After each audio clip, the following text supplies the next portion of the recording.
Hello everybody and welcome back to Very Biased Opinions. It is another round of Premier League predictions. It is up to round number 17. We're going to dive straight into it. I just want to quickly say that we do timestamp all of the games. They're down in the description below. So if you want to just jump ahead to certain games that you want to see, just click on those timestamps. We're not going to delay any further. Thomas, lead us in with the first game. Liverpool versus Watford. So I'm going to leave Watford for you, considering a side that now had more managers than they have wins this season. And I'm going to talk about Liverpool because Liverpool have been absolutely amazing. We never give them enough credit on this channel, mainly because you're such a big Man United fan. But what they've done over the last 2 seasons has been nothing short of amazing. They've lost one Premier League game in like a season and a half, and that was to Manchester City. They don't look like losing any games anytime soon. Always look like they're going to score multiple goals in a game. They just hit you with so much power and pace. Fullbacks are just amazing. They've got 2 of the best strikers, front players in Mane and Salah in the world. Undoubtedly one of the best club sides in the world. And even if you do score a goal against them, they're probably going to score 3. They got one of the best goalies. Van Dijk is amazing. The only thing that could derail them is a victim of their own success because they've got so many games coming up in a short space of time. But that being said, they're coming up against absolute fodder, cannon fodder, in Watford this weekend. But wouldn't it just be so much like the Premier League for Watford to go and do a job at Anfield in Nigel Pearson's first game? But you would be a fool to predict that, because it's going to be Liverpool 3, Watford 0. I mean, Watford have just been absolutely diabolical. Their ability to draw a game, though, with Crystal Palace, I mean, well done.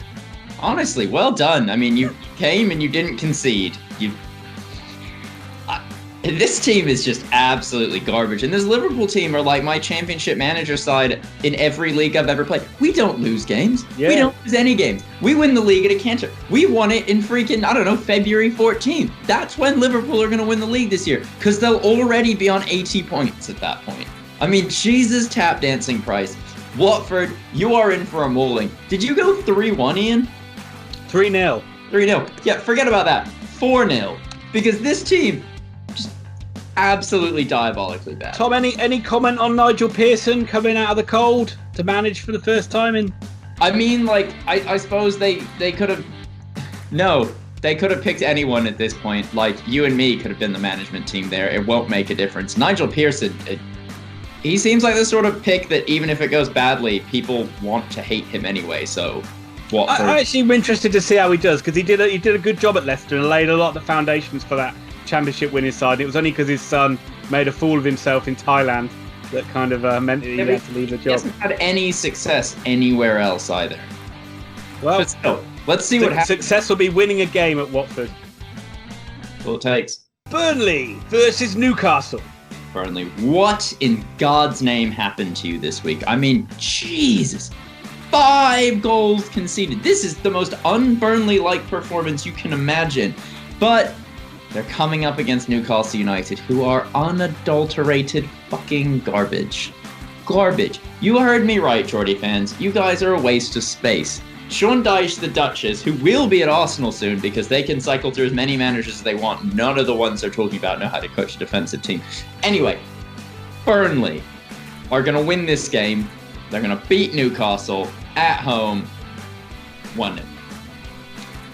It's amazing how hot and cold Burnley have blown. They seem to be really strong one week and then get absolutely smashed by... It's not the first time they've had a bad beating this season as well. But enough about Burnley, because let's talk about a team on fire. They beat everybody in front of them, 7 points out of their last 3 games. Absolutely brilliant. Winning games coming from behind, led by mountain of a manager, Steve Bruce, the second coming of Kevin Keegan.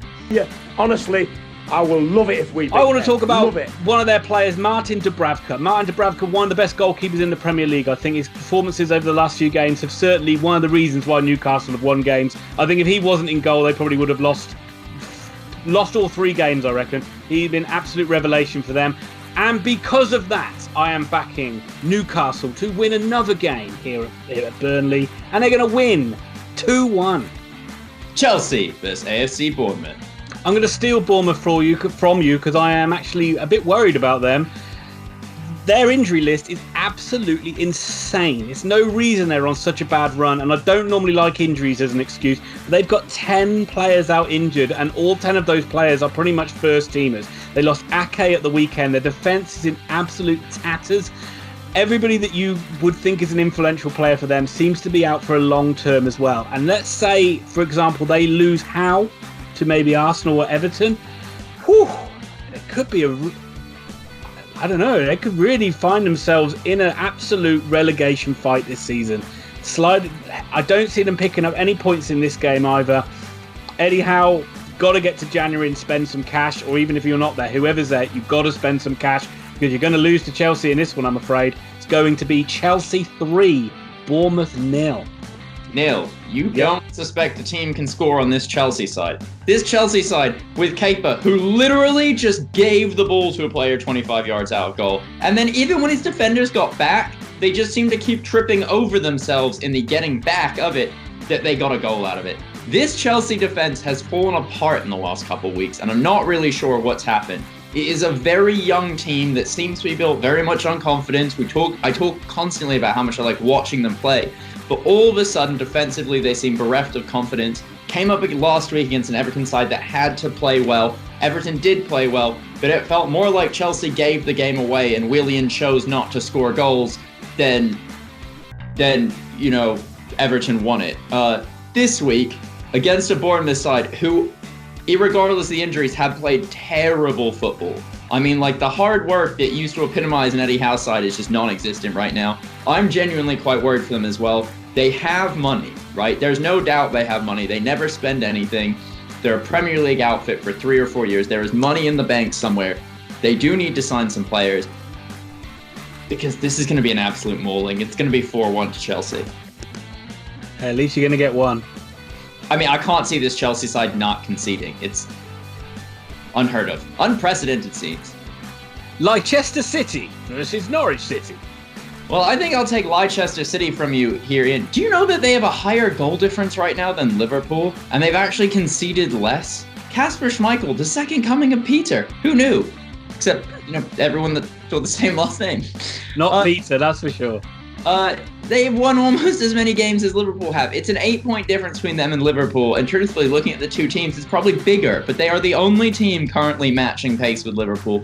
But that isn't an important thing. That's not a thing driving Leicester. Leicester are being driven by Brendan Rodgers, and he's got his foot to the floor. This team looks unbeatable right now. They are running Jamie Vardy into the ground, and he's repaying them with goal after goal after goal after goal.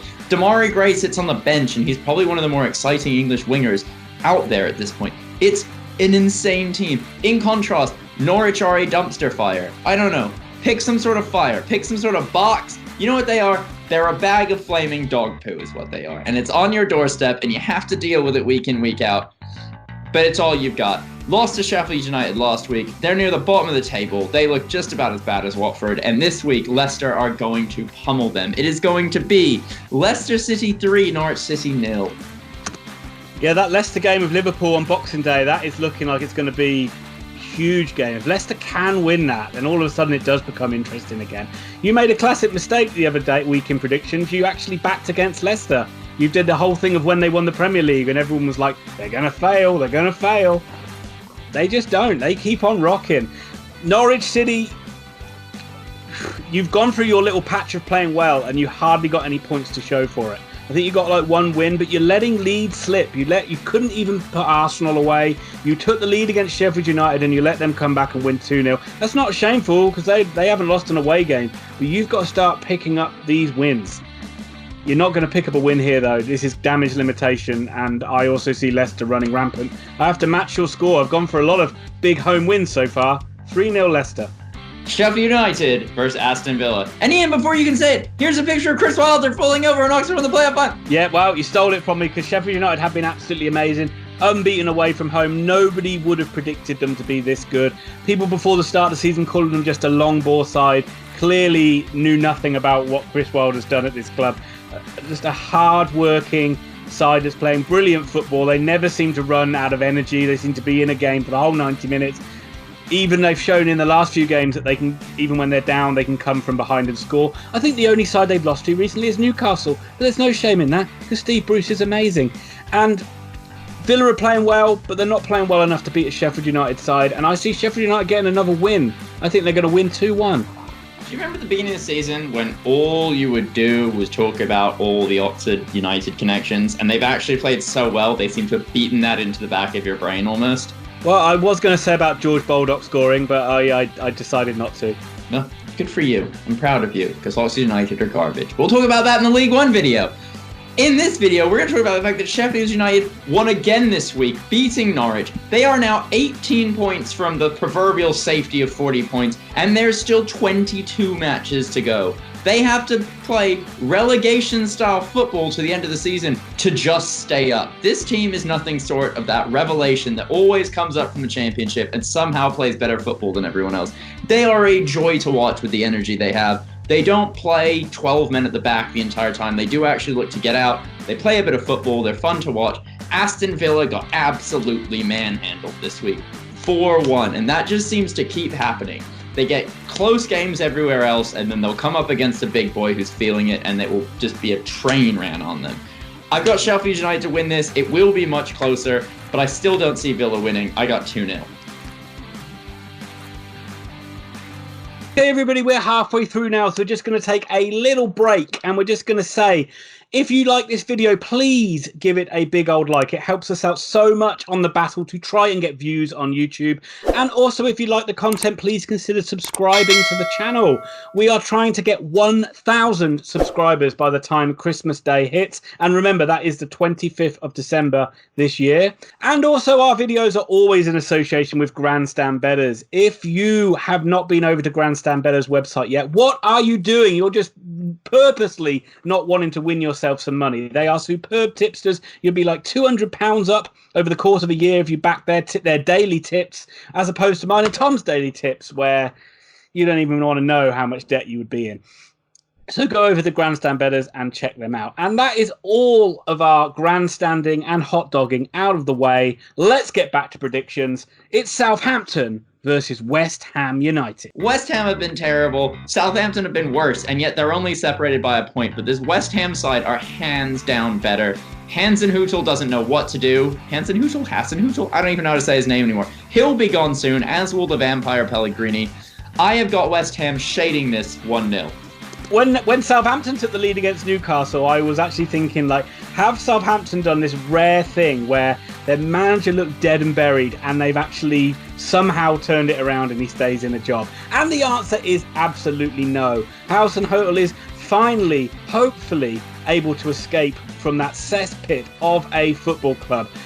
They are playing West Ham. I can see this being one of the worst games in Premier League history. A dour and dogshite 0-0 draw. Arsenal versus Manchester City. I know you want to talk about Arsenal, so I will just say that, like I said in the Champions League video, you could have gone out and got anybody to inspire these bunch of players, and you got Freddie Ljungberg. It just reminds me of time in The Simpsons when, like, they had to replace Skinner as the principal, and they get like the Leopold guy in who's like, right, you little brats, now you're going to have a principal you're not going to screw with, and they're all like staking on their seats.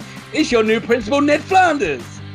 And he just goes in, I'm going to splice a little thing in there, and he's just like, oh, hidely, folks. No stability to this side. Manchester City, there's just something off about them this season, and I wouldn't be shocked if this is Pep's last season in charge, especially if they do manage to win the Champions League. I can see him just wandering off into the sunset. They're coming off losing to Man United. They're going to be wanting to rebound. What better side can you rebound against than Arsenal? It's going to be City to win 3-1. Oh, God, this is going to be an absolute mauling. The wheelie bin, dumpster-fired, nuclear apocalypse side that is Arsenal. I mean, they are careening out of control now. They fire their manager and you think, right, they'll put in a performance like every other club does. Nope. No, it's just gotten worse. Undeniably poor. They are terrible. And this Man City side, they seem to be good one game, bad another. You talked about it before. I think this is the game where they're good. I think this is the game where they absolutely smash a team. And I think it's Arsenal. I think this is the game, hopefully, that makes Arsenal realize that the Duchess is the man for the team. I've got City winning this 4-0. They won't. I've already seen it. I reckon they're going to get bloody Arteta, and it's just like, why? But anyway, Oh, hopefully this game will bring me more joy. Wolverhampton Wanderers versus Tottenham Hotspur. Wolves were a bit up and down this week against Brighton. Conceded a couple really quickly, then scored a couple decent goals. Obviously, their UEFA exploits still kind of hanging on them, but they are a very good side. Spurs, on the other hand, seem under Mourinho to be able to beat anybody that isn't probably like a top 4 side. Classic Mourinho tactics in that this Spurs side aren't actually good enough right now to set up shop. But against a team like Wolves that will allow them to play attacking football, I can't see Spurs losing. I can't even see them conceding here. I've got Spurs to beat Wolves 2-0. Wolves are on a really long unbeaten run in the Premier League. I think it's like maybe up to like 8 or 9, maybe even 10 games they haven't lost. They're doing really, really well. I know they drew with Brighton, but they generally just seem to be going under the radar. It's almost like you look at the league and you're like, oh shit, Wolves are really high up. It's like people just seem to be thinking about that bad start that they had. But I see this one being a draw, actually, Tom. I think it's being a very entertaining, as I always say, 2-2 draw. Thomas, watch out! The Eagles are coming! Because Crystal Palace take on Brighton and Hove and Albion. I was really let down by Palace. I was convinced away from home against Watford they'd get a win, and they didn't do it. Not only that, the game just wasn't fun to watch. Brighton, on the other hand, had quite an entertaining 2-2 draw. Both these clubs are surprising me this season. They're both doing pretty well. I'm not really sure what to do with that, so I think it's going to play out to a draw. Although Palace are bad at home, but I got this being 1-1. I was going to do 1-1, but I have a funny feeling that Brighton might nick this 2-1. I just have a feeling like they play some really good football, and they got Mopé scoring goals now, which makes a big difference for them. And it's just these old things of Palace just being a little bit turgid at home. They just love to play more kind of on the counter-attack, and they don't get that opportunity so much when they play at Selhurst Park. So I'm going to say Palace 1, Brighton 2. I will say Brighton have just got, is it Trossard back? And he's rumored to be probably one of their better players. So maybe that's what kicks them up a gear. Yeah, I'm also a bit worried about Brighton. Brighton love to think that they're a bit better at playing out from the back than they are, and that could make them come a cropper.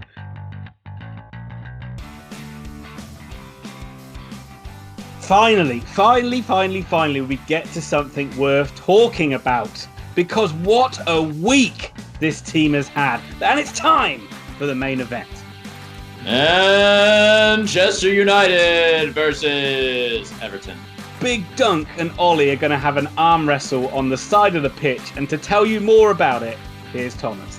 Let me very quickly state that anybody that does not play well for Duncan Ferguson knows what's going to happen to them. This is the only footballer that I know from my generation that has just walked up to a centre back, punched him, and then walked himself off the pitch without even waiting for the red card, knowing it's coming. This man was terrifying as a player. He has a record amount of sendings off, and anyone who doesn't run for him knows that they're going to get literally knocked out as they walk into the dressing room. So let's not beat around the bush here and think that Everton, this is just a one-off performance. The one thing his team will do is work, and if they don't work, they know they're out of the team with quite possibly GBH. Man United, on the other hand, play so well against the big boys, don't they? I mean, geez. Counter-attacking, well-drilled at the back, they actually keep it together. Their problem is against everyone else. Any team that sets up shop against them, they have no idea to go through them. There's this rumor that Paul Pogba will make the difference, but he hasn't for the last 2 years, so I don't know why he would now. McTominay and Fred have proven to be very good defensive midfielders when set in front of the back four or back five or whatever team you're looking at. But they can't break down an opponent. Marcus Rashford with 8 players in front of him can't dribble through him. Martial cannot dribble through him. Daniel James can't dribble through him. And this is the sort of match where Man United seem to just grind to a halt.